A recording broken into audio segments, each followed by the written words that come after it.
빼앗긴 정의 침몰한 검찰. 참여연대 사법감시센터가 박근혜 정권 4년의 검찰을 종합평가한 검찰 보고서 제목입니다.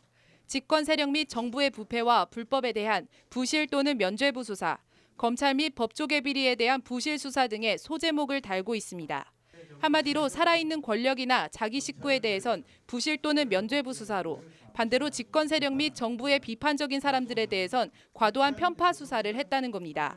참여연대가 세월호, 정윤회 국정개입 의혹 문건 수사 등 80여 건의 검찰 주요 수사 사건을 분석한 결과입니다.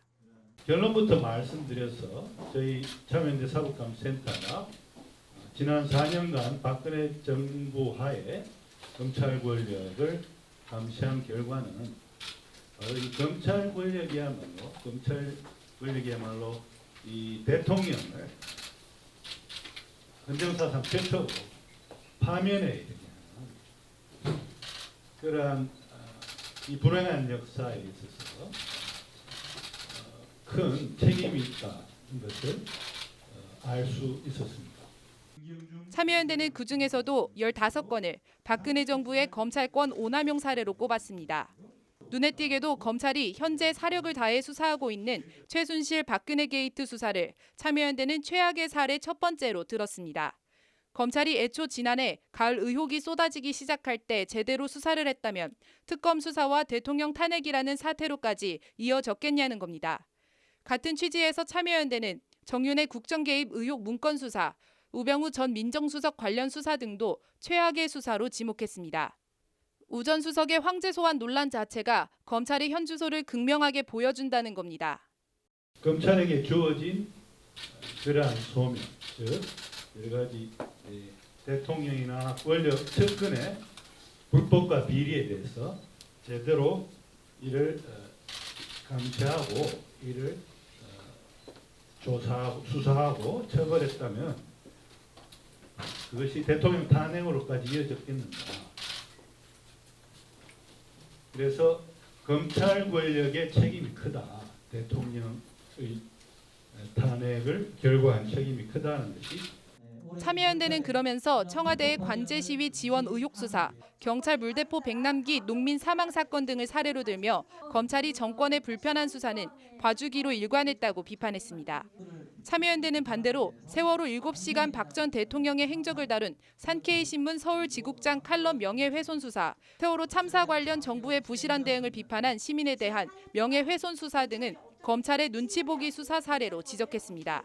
정부의 비판적인 시민들의 입을 막기 위해 검찰이 무리한 기소로 검찰권을 남용했다는 겁니다. 박근혜 정부 4년 동안 철저하게 시민들, 특히 정부 비판적인 시민들, 야당, 시민단체, 그다음 노동조합, 굉장히 정권에 불편할 수밖에 없는 이들에 대해서는 가혹하게 수사를 해왔고요. 과잉 수사를 해왔고 권력 실세, 그다음에 정부 측근들에 대한 부패, 그리고 전현직 판검사들에 대한 비위 사건 이런 것들은 감싸기 수사, 봐주기 수사로 일관해왔습니다. 몇 가지 쭉 사례들을 볼 때 앞서 말씀드린 것처럼 확실히 국민들 위해 군림했고 그리고 권력 앞에 복무했던 그런 검찰이 아닌가 저희들이 평가해봤습니다. 참여연대 사법감시센터는 지난 2008년부터 매년 검찰 보고서를 발간해오고 있습니다. 올해는 박 전 대통령이 헌재에 의해 파면됨에 따라 지난 4년간 종합보고서 형식으로 발표했습니다.